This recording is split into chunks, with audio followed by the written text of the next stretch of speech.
Assalamualaikum warahmatullahi wabarakatuh. Selamat pagi anak-anak hebat ya. Bagaimana kabar kalian? Semoga tetap pada lindungan Allah. Sehat semuanya ya. Alhamdulillah. Jangan lupa jaga kesehatan. Terus berdoa semoga pandemi ini segera berakhir ya, sehingga kita bisa bertemu lagi belajar tatap muka di madrasah kita tercinta ya. Oke, untuk pagi ini, pertemuan minggu ini kita akan membahas bab 2, yaitu tentang akhlak terpuji kepada diri sendiri ya. Akhlak terpuji pada diri sendiri ya. Nanti tolong disimak baik-baik sampai akhir, disimak dan dirangkum ya. Jangan di skip karena ada penjelasan-penjelasan yang mungkin belum kalian pahami, sehingga di pembahasan ini bisa menambah pemahaman kita ya. Baiklah, untuk bab 2 kita akan membahas tentang akhlak terpuji pada diri sendiri, yaitu ada 5. 1. Berilmu. 2. Kerja keras. 3. Kreatif. 4. Produktif. Dan yang kelima inovatif ya. Ada 5 akhlak terpuji pada diri sendiri ya. Peta konsepnya apa? Peta konsepnya nanti yang akan kita pelajari adalah 1. Pengertiannya, pengertian kelima tersebut. Yang kedua tentang dalil-dalilnya. Yang ketiga tentang ciri-ciri orang yang berilmu, bekerja keras, kreatif, produktif, dan inovatif. Yang keempat, cara membiasakan diri berilmu, bekerja keras, berkreatif, dan produktif, inovatif. Keenam, dampak positifnya ya. Itu peta konsep yang akan kita pelajari. Namun untuk minggu ini kita hanya akan membahas 2, yaitu berilmu dan bekerja keras ya. Ya, coba simak persepsi ini, yaitu gambar-gambar beliau ini, foto-foto beliau. Ada yang kenal? Ya, otomatis semuanya kenal. Siapa ini? Yang pertama ada Hadratus Syekh Yahya Hasyim Asy'ari. Yang kedua ada Mbah Yahya Madahlan. Selanjutnya ada Insinyur Soekarno. Yang keempat ada B.J. Habibie. Apa hubungannya beliau-beliau ini dengan bab ini? Kok sampai Pak Muin memunculkan itu, apa hubungannya? Ya, hubungannya adalah keempat beliau ini mempunyai kelima-lima bab yang akan kita bahas, yaitu berilmu. Beliau ini berilmu semuanya, tidak ada yang meragukan keilmuan beliau ini. Mbah Yahya Hasyim Asy'ari, siapa yang meragukan keilmuannya? Mbah Yahya Madahlan, siapa yang meragukan keilmuannya? Tidak ada. Insinyur Soekarno, siapa yang meragukan keilmuan beliau? Bahkan B.J. Habibie, Pak Habibie sendiri, siapa yang meragukan keilmuan beliau? Jadi keempat tokoh ini adalah istilahnya semoga bisa membuat penyemangat kita ya. Beliau ini berilmu. Untuk mencapai kesuksesan seperti itu, beliau bekerja keras, berkreasi, kreatif, mendirikan ormas Mbah Yahya ini. Dan Mbah Yahya dan Insinyur Soekarno itu adalah arsiteknya Masjid Istiqlal. Beliau yang memprakarsai kemerdekaan juga, presiden pertama. B.J. Habibie berkreasi membuat pesawat terbang. Orang yang pertama kali membuat pesawat terbang adalah di Indonesia adalah B.J. Habibie. Jadi keempat tokoh ini semuanya mempunyai berilmu. Untuk mencapai keilmuannya beliau bekerja keras ya. Terus berkreasi, kreatif, produktif, dan inovatif, membuat inovasi baru Ya. Jadi semoga kita bisa meniru keempat tokoh tersebut. Ya. Caranya ya kita harus berilmu dan bekerja keras. Ya. Ya.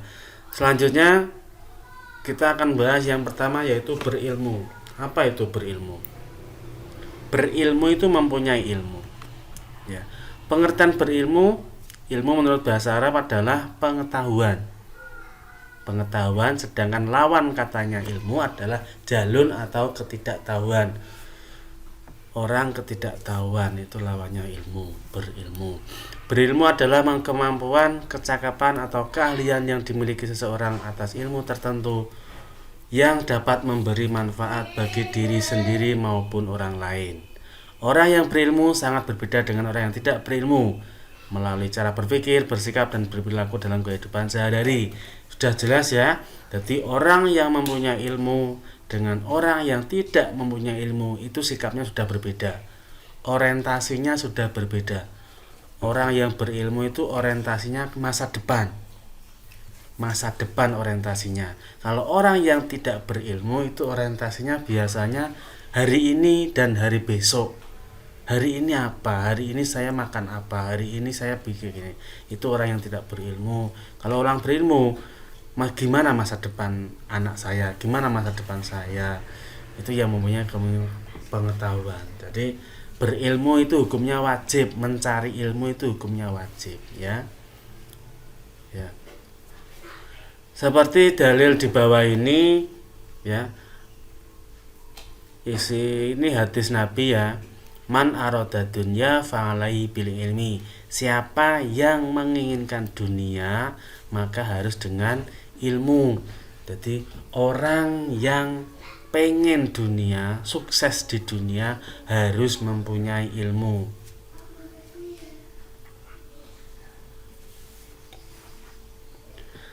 Waman aradal akhirah fa'alai bil ilmi. Siapa yang pengen surga, akhirat itu surga, harus dengan ilmu, mempelajari ilmu untuk mencapai ke surga. Siapa yang pengen dunia harus mempelajari ilmu untuk kesuksesannya. Jadi sekolah. Kalau pengen akhirat ya ngaji. Waman aradahuma fa'alai bil ilmi. Dan siapa yang pengen keduanya harus belajar keduanya. Yo sekolah, yo ngaji, ya. Waktunya belajar, waktunya sekolah, karena kita harus mempunyai ilmu, ya. Dan waktunya mengaji, ya mengaji, ya. Itu salah satu dalil tentang berilmu, ya. Selanjutnya untuk tentang ilmu sendiri, ada golongan-golongan manusia tentang ilmu. Ada 4, ya, golongan manusia tentang ilmu itu ada 4. Yang pertama adalah rajulun yadri wa yadri anahu yadri. Jadi orang yang tahu, wong sing ngerti dan tahu bahwa dirinya tahu, dan dia tahu kalau dia itu tahu. Jadi wong sing ngerti dan dia ngerti kalau dia itu ngerti. Jadi orientasinya orang yang nomor 1 itu dia mengajarkan ilmunya tanpa pamrih. Dijalui tulung gak njaluk opah. Jadi nek ngajar ngaji ikhlas. Ya, dia orang tahu karena dia tahu hikmahnya atau manfaatnya mengajarkan ilmunya itu manfaatnya dia tahu. Makanya yang pertama ini kita kalau sebisa mungkin kita harus menjadi orang yang pertama. Jadi wong sing ngerti dan awake dhewe yo ngerti nek awake dhewe iki ngerti. Nah, biasanya orang yang pertama ini dia enggak suka banyak bicara. Orang yang berilmu yang pertama ini dia enggak suka banyak bicara. Banyak diamnya, tapi dia tahu. Diamnya itu karena dia tahu, bukan diam karena tidak tahu. Jadi yang pertama adalah orang yang tahu dan tahu bahwa dirinya tahu. Yang kedua, rajulun yadri la yadri anahu yadri, yaitu orang yang tahu tetapi tidak tahu bahwa dirinya tahu. Wonge ngerti tapi dhek gak ngerti nek dhek kuwi ngerti. Ya. Jadi orang seperti ini biasanya orientasinya itu mau melakukan sesuatu kalau ada imbalannya. Itu yang kedua, itu seperti itu, biasanya seperti itu. Kita kalau bisa jangan menjadi orang yang kedua, jadilah orang yang pertama saja. Wong sing ngerti yo ngerti kalau dia ngerti. Yang ketiga adalah rajulun la yadri wa yadri annahu la yadri. Jadi orang yang tidak tahu dan dia juga tidak tahu bahwa dirinya tidak tahu. Salah ya. Orang yang tidak tahu tetapi dia tahu bahwa dirinya tidak tahu. Jadi orang itu ngerti nek awake dhewe kuwi gak ngerti. Ya, orang yang nomor 3 ini biasanya mudah untuk diarahkan, walaupun dia tidak tahu tapi enak diomongi. Karena ketidaktahuannya, dia merasa kalau dia itu tidak tahu. Jadi misalkan diarahkan enak, diarahkan iki salah, diarahkan sini enak karena dia tahu dia itu tidak tahu. Itu nomor 3. Dan nomor 3 ini lebih baik daripada nomor 4. Nah, nomor 4-nya apa ini? Rajulun la yadri annahu la yadri. Orangnya tidak tahu dan dia tidak tahu bahwa dirinya tidak tahu. Kalau sekarang biasanya mengatakan sok tahu. Ya, padahal orang ngerti tapi sok ngerti. Ya. Ya, nomor 4 ini diarahkan angel biasanya. Diarahkan sulit, diomongin angel. Karena dia sok tahu dan dia tidak tahu bahwa dia itu tidak tahu sebenarnya. Di antara 1, 2, 3, 4 itu yang semoga dan kita harus berusaha kita menjadi orang yang pertama. Rajulun yadri wa yadri annahu yadri. Ya, kalau toh kita tidak bisa yang pertama, paling tidak kita jangan yang keempat. Ya. Jangan yang keempat. Ya, aja sampai gak ngerti terus sok ngerti, jangan. Ya, itu golongan manusia tentang ilmu. Selanjutnya dalil perintah tentang ilmu. Iqra bismillahirrahmanirrahim. Di situ ada surat Al-Alaq ayat 1 sampai 5. Iqra bismi rabbikal ladzi khalaq sampai akhir. Artinya bacalah dengan menyebut nama Tuhanmu. Jadi wahyu pertama yang diterima Nabi Muhammad adalah surat Al-Alaq ayat 1, yaitu Nabi Muhammad disuruh membaca. Ya, dari sini membaca itu berarti adalah belajar. Jadi sampeyan wong Nabi aja disuruh belajar kok kita tidak mau belajar. Bacalah dengan menyebut nama Tuhanmu. Dia telah menciptakan manusia dari segumpal darah. Bacalah dan Tuhanmu lah yang Maha Pemurah, yang mengajar manusia dengan perantara kalam. Jadi bacalah. Jadi orientasinya adalah wahyu pertama adalah disuruh belajar. Nabi itu disuruh membaca. Berarti orientasinya kita disuruh belajar.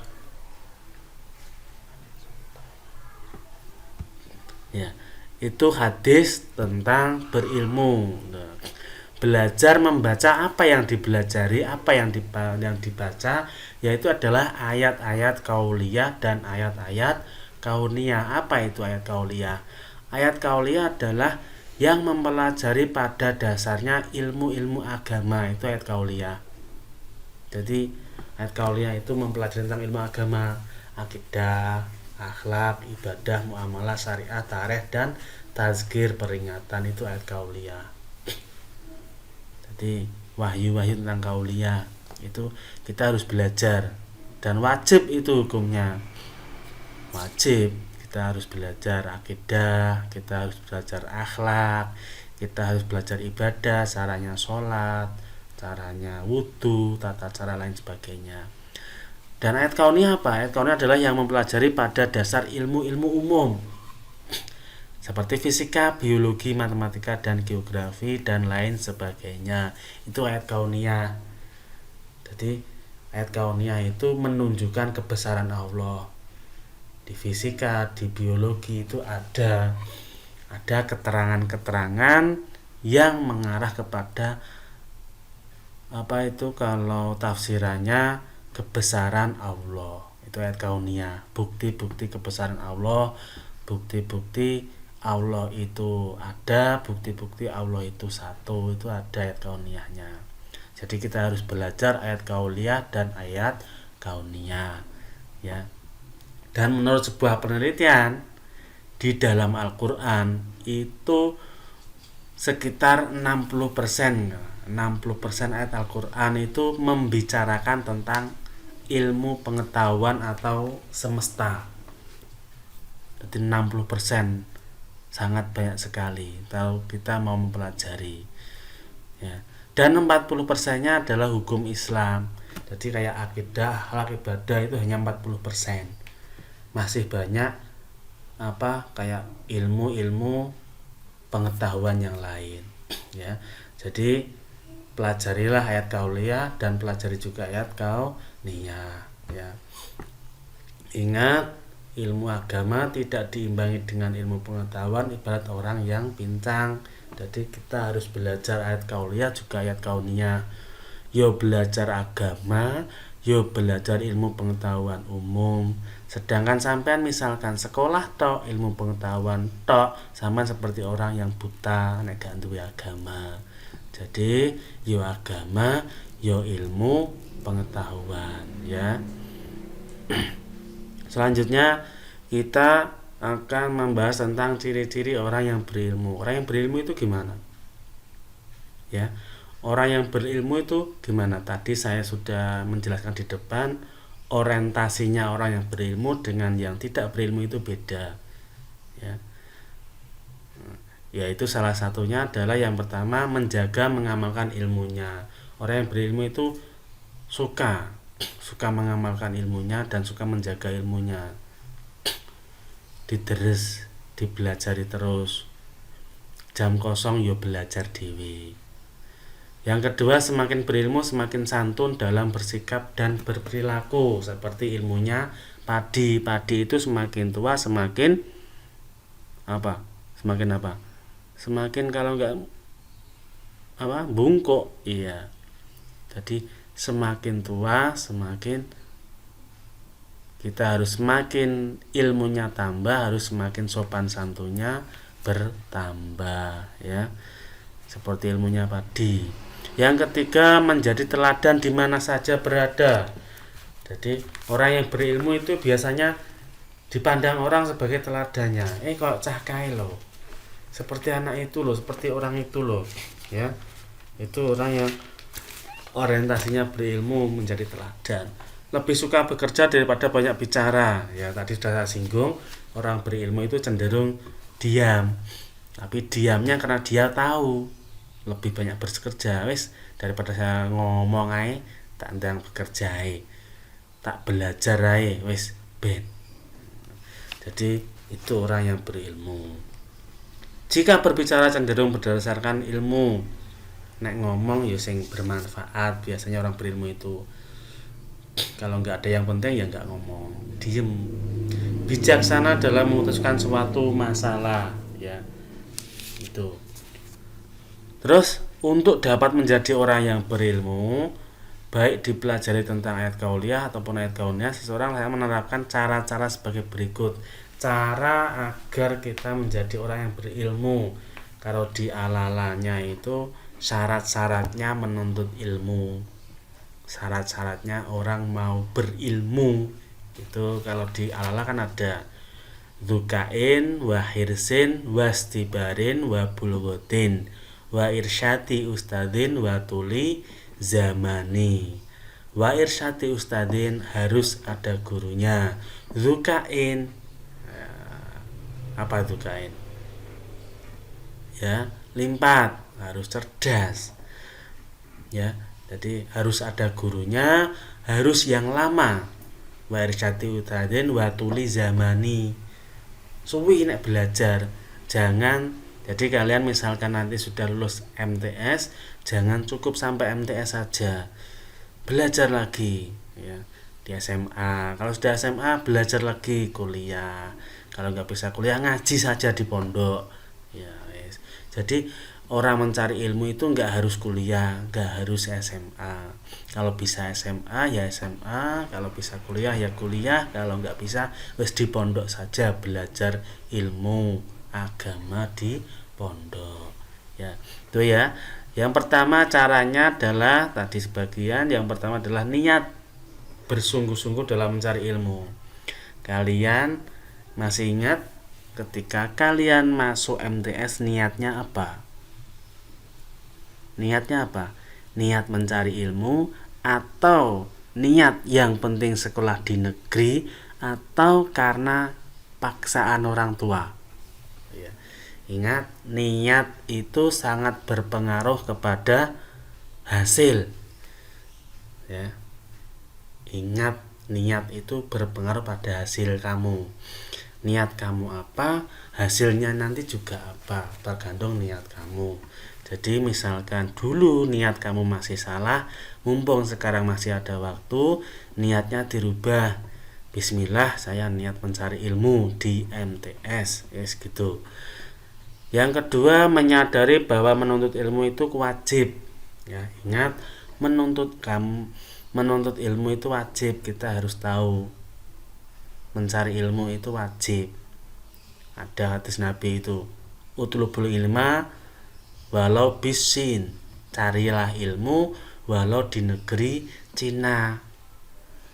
Tolabul ilmi faridotun ala kulli muslim, mencari ilmu itu fardu bagi setiap orang Islam.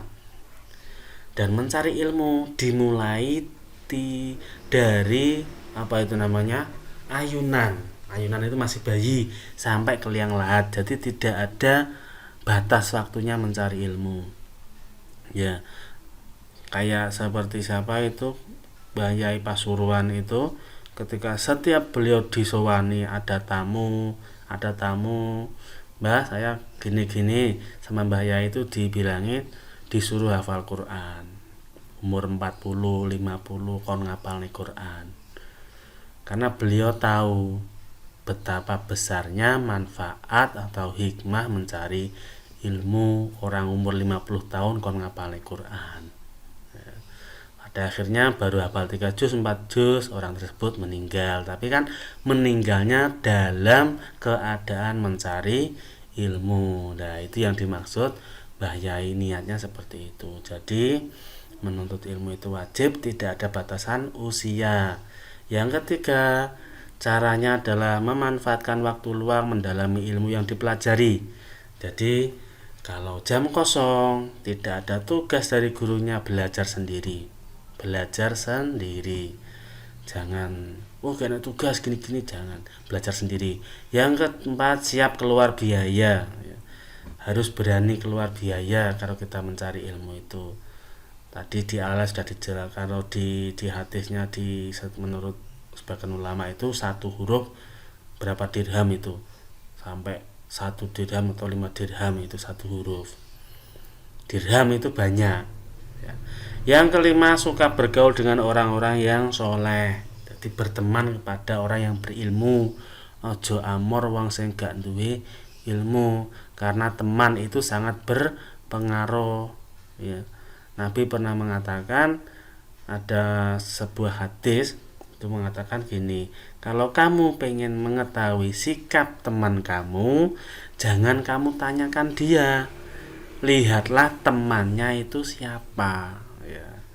Karena teman itu sangat berpengaruh. Nek sampean pengen si A kuwi cah akeh kaya apa to, lihaten temene, bolone sapa. Ya. Itu dilihat temannya itu kayak apa, siapa, lah baru. Karena teman itu berpengaruh. Kalau hadis nabinya, barang siapa yang mendekat orang yang berjualan minyak wangi, pasti dia akan kena atau terkena minyak wanginya, melok wangi. Tapi barang siapa orang yang mendekati kalau di hadisnya itu kan ahli besi apa itu, dia pasti akan tercium baunya juga. Jadi bergaulah dengan orang-orang soleh, wong sing berilmu. Aja bocah sing senengane gak tahu, bocah-bocah yang gak tahu arah itu jangan ditemani. Ya, yang siap mengamalkan ilmu.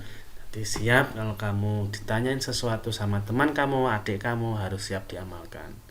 Tuh. Selanjutnya adalah perilaku orang yang berilmu. Bagaimana tuh orang perilaku yang berilmu?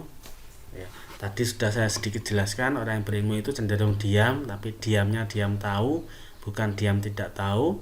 Orientasinya ke depan, bukan pada saat hari ini. Beda pokoknya. Insya Allah kalian bisa membedakan perilaku orang yang berilmu dengan orang yang tidak berilmu, itu bisa.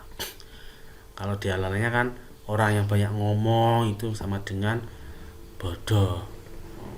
Jadi tong kosong nyaring bunyinya. Wong sing kakean ngomong berarti kosong, nggak ada apa-apanya. Di dalamnya nggak ada apa-apanya. Jadi perilaku orang yang berilmu salah satunya yang pertama, tenang dalam berpikir, santai, bersikap dan perilaku santai. Dia itu santai. Santai dalam artian adalah dia memikirkan. Penampilannya santai tapi pikirannya nggak santai. Tenang, santai tapi des-des gitu. Itu yang pertama. Suka kenyamanan, keamanan dan ketertiban. Itu yang berilmu. Senang tertib. Ya. Yang ketiga, wajahnya ceria, lapang dada, nggak merengut, ceria. Yang keempat, berusaha mengembangkan ilmu yang dimiliki, suka mengajar. Yang kelima, beraktivitas yang bermanfaat untuk diri sendiri dan orang lain. Biasanya aktivitasnya orientasinya adalah ki manfaat nggak anggo aku, ki manfaat ke anggo orang lain. Biasanya seperti itu orang yang berilmu. Selanjutnya adalah dampak positif berilmu. Orang yang berilmu itu dampaknya sangat luar biasa ya. Yang pertama, ilmunya semakin luas. Ya. Kita harus percaya bahwa ketika kita memberikan sesuatu kepada orang lain, pasti apa yang kita peroleh dari Allah pasti akan bertambah. Begitu juga dengan ilmu. Sama nek ngajar, kalau nanti sudah belajar mengajarkan sesuatu, kamu harus yakin ilmu kamu bertambah. Setiap kali mengajar pasti kalian akan mendapatkan ilmu baru. Seperti saya, ketika saya mengajar pasti saya bisa mendapatkan ilmu baru yang tidak mungkin, ya mungkin tidak saya ketahui, malah saya jadi tahu. Jadi itu semakin luas. Menjalankan perintah Allah, yaitu hidup lebih bermanfaat dan terarah. Bermanfaat, lebih mudah mencapai keabsahan beribadah. Ingat, orang yang berilmu itu ibadahnya lebih sah daripada orang yang tidak berilmu. Maksudnya tidak sah gimana? Ya sah-sah saja. Cuma beda dengan orang yang tidak berilmu. Ya, orang berilmu itu cenderung dia tahu ilmunya sholat, terus dia sholat, ya lebih sah. Kalau orang yang tidak berilmu, gak ngerti ilmu nih sholat, pokok manut imam, nah itu juga sholatnya insya Allah juga sah, tergantung Allah. Tapi ya, dia kan nggak tahu ilmunya sholat, beda dengan orang yang tahu ilmunya sholat. Ya. Dapat mempermudah usaha, jelas. Orang yang berilmu pasti dapat usahanya itu enak, membuat usaha itu enak, memperoleh derajat yang tinggi di mata Allah. Ya jelas, orang yang berilmu itu derajatnya lebih tinggi daripada yang tidak berilmu. Bagi lingkungan, memberi manfaat bagi lingkungan sekitar, dapat membawa nama baik lingkungan, jelas itu. Orang yang berilmu pasti lingkungannya juga terkena dampaknya. Ya. Seperti tadi, yang contoh persepsi tadi, Mbak Yasa Masari itu luar biasa berilmu di Jombang itu kan. Ya, sekarang lingkungan Jombang, lingkungan tempat tinggalnya Mbak Syahim Asari, Mbak Yai Abdurrahman Wahid atau Gus Dur itu seperti apa. Jadi lingkungannya ya ikut membantu, ikut mendapatkan nama baik. Ya, semakin meyakinkan masyarakat akan pentingnya sebuah ilmu. Ya jelas, orang berilmu itu bisa meyakinkan masyarakat. Oh, orang berilmu itu seperti ini jadinya, ya, karena terarah tadi. Ya, selanjutnya bagi orang lain, dapat mengajarkan kepada orang lain, bisa memanfaat ilmunya, mempermudah orang lain untuk mendalami suatu ilmu. Ya, memberi manfaat, membuat orang lain menjadi pintar, ya. Memupuk perilaku mulia bagi orang lain, berpartisipasi mencerdaskan umat, wawasan berpikir semakin luas dan tidak mudah putus asa. Itu tentang berilmu. Selanjutnya yang kedua kita akan bahas tentang kerja keras ya. Kerja keras itu seperti apa? Ya, kerja keras itu seperti apa? Ya. Kerja keras itu ada dua kata, yaitu kerja dan keras. Kerja berarti melakukan sesuatu pekerjaan, perbuatan. Keras berarti gigih atau sungguh-sungguh. Jadi melakukan pekerjaan dengan sungguh-sungguh, gitu maksudnya kerja keras itu. Jadi kalau kalian masih belajar, berarti belajar itu kerja, sungguh-sungguhnya itu yang kerasnya. Jadi belajar yang sungguh-sungguh, niat belajar ya. Pengertian bekerja keras, bekerja dengan sungguh-sungguh, penuh semangat untuk mendapatkan hasil yang diinginkan disebut kerja keras. Seorang pelajar menginginkan nilai ujian yang bagus, tentulah dia akan belajar dengan sungguh-sungguh. Itulah bentuk bekerja keras seorang pelajar. Jadi kalau sampai pengen mendapatkan hasil yang memuaskan, mulai dari sekarang ya, sebelum terlambat, bersungguh-sungguhlah untuk belajar. Ingat, usaha tidak pernah mengkhianati hasil. Hasil kamu nanti tergantung usaha kamu sekarang ya. Usaha tidak pernah mengkhianati hasil. Jadi nek usaha sing tenanan. Kalau di hadisnya manjada wajada, siapa yang bersungguh-sungguh pasti akan mendapatkannya ya. Jadi usaha tidak pernah mengkhianati hasil. Menyelesaikan tugas seperti pekerjaan rumah dan beribadah, membantu dan tidak lupa berdoa. Jadi bekerja keras juga dapat diartikan usaha dengan sungguh-sungguh untuk mencapai hasil. Jadi kalau ada tugas-tugas, selesaikan tepat waktu. Sama gurunya hari ini ya hari ini, sama gurunya minggu ini ya minggu ini ya. Jadi ingat ya, usaha ya itu, ingat usaha tidak pernah mengkhianati hasil. Masa depan kalian tergantung usaha kalian hari ini. Tadi sudah saya singgung. Jadi kamu nanti mau jadi apa, cita-cita kamu mau jadi apa, tergantung usaha kamu hari ini. Mumpung belum terlambat, mari kita berubahlah ya, berubahlah. Yang kemarin-kemarin suka enak-enak, nggak mau belajar ya, sekarang ayo berubah. Masa depan kamu tergantung usaha kamu, bukan tergantung orang tua kamu, bukan tergantung guru kamu ya. Tergantung usaha kamu hari ini, bukan besok ya.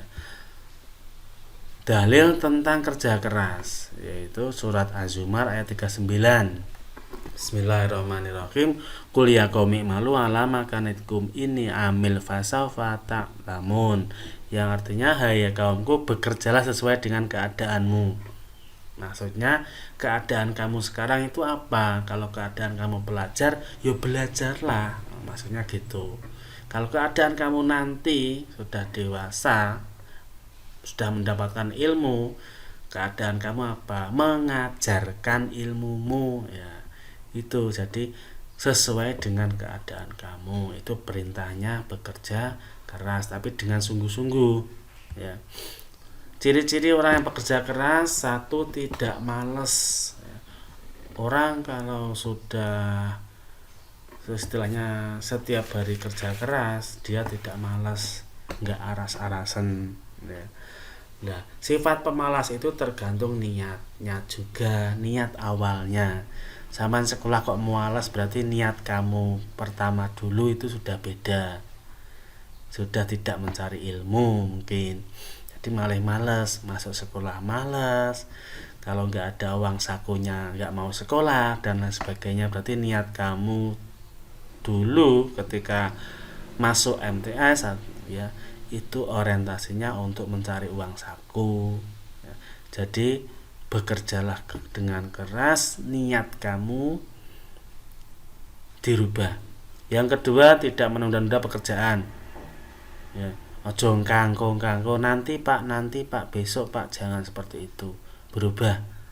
Pantang mengeluh ya, ojo ngeluh tugas nih ya, jangan seperti itu. Pak, tugasnya banyak sekali ya, jangan seperti itu. Kerjakan saja. Misalkan nggak selesai, ngomong dengan jujur. Bapak ibu guru itu lebih suka kalian jujur. Pak maaf nggak selesai karena ini. Yang penting jujur. Cekatan dalam bekerja, mandiri, tidak tergantung orang lain, belajar dengan sendiri. Cara bekerja keras, ya. Cara bekerja keras di situ ada yang satu, meyakinkan diri bahwa tanpa kerja keras hasil tidak akan memuaskan. Sampan harus yakin, nek sampan gak kerja keras hasilmu gak memuaskan. Tadi sudah saya singgung, hasil tidak pernah mengkhianati usaha. Usaha tidak pernah mengkhianati hasil, ya. Jadi kamu harus yakin. Dua, meyakinkan bahwa kerja keras usaha yang mulia. Kita harus yakin orang yang bekerja keras itu mulia daripada orang yang bergantung pada orang lain.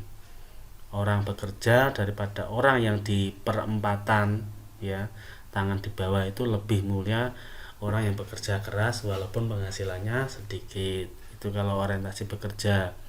Gemar berlatih melakukan sesuatu yang bermanfaat. Jadi orang bekerja keras itu nggak mau ada waktu luang, itu nggak mau, ada aja yang dilakukannya dan pasti bermanfaat. Menekuni suatu usaha tanpa meninggalkan ibadah. Ingat, yo kerja keras yo ibadah, ya. Ciri-ciri pekerja keras sangat menghargai waktu. Tadi sudah saya singgung, tidak ada waktu luang bagi orang bekerja keras. Tidak kenal menyerah, mengeluh. Tadi jangan suka mengeluh. Semangat dalam bekerja, semangat. Menyukai perjuangan hidup, tidak suka bermalas-malasan. Dampaknya adalah satu, hasil kerja lebih memuaskan. Niatnya tepat, terus bersungguh-sungguh, hasilnya pasti akan memuaskan. Tadi seperti saya singgung tadi, manjada wajada. Niat belajar, niat benar-benar belajar, terus belajarnya dengan sungguh-sungguh, pasti nanti kalian hasilnya akan bagus, ya. Terwujud pribadi yang tangguh, kuat dan mandiri, ya. Mandiri, kuat, ya. Berpeluang dapat membantu orang lain, jelas. Orang kerja keras biasanya sukses, terus bisa membantu orang lain. Tahan banting, mudah mencapai kesuksesan. Kehadirannya lebih dibutuhkan orang lain. Jadi orang bekerja keras daripada orang malas, itu lebih dibutuhkan orang yang bekerja keras, ya. Itu salah satu dampak positif orang yang bekerja keras, ya. Ingat, Pak Mungin sering mengatakannya, masa depan kalian sendiri yang menentukan. Bahkan Allah sudah lewat Nabi Muhammad itu ada hadisnya, Allah tidak akan merubah suatu kaum sampai kaum itu mau merubah dirinya sendiri. Allah nggak akan merubah kalian kalau kalian tidak mau berubah sendiri. Jadi berubahlah mulai dari sekarang, ya. Berubah. Masa depan kalian tergantung kalian, bukan orang tua kamu, bukan guru kamu. Guru kamu hanya perantara. Guru kamu hanya perantara untuk mengingatkan, mengarahkan. Selanjutnya terserah Anda, terserah kalian sendiri. Karena masa depan yang menentukan kalian sendiri, ya. Udah, ya. Demikian sedikit penjelasan, sedikit pembahasan tentang berilmu dan bekerja keras. Semoga bisa membawa manfaat bagi kita semua. Kita bisa menjadi orang yang berilmu, kita mencari ilmu dengan benar, dan kita bisa bersungguh-sungguh. Sekian dari saya. Wassalamualaikum warahmatullahi wabarakatuh.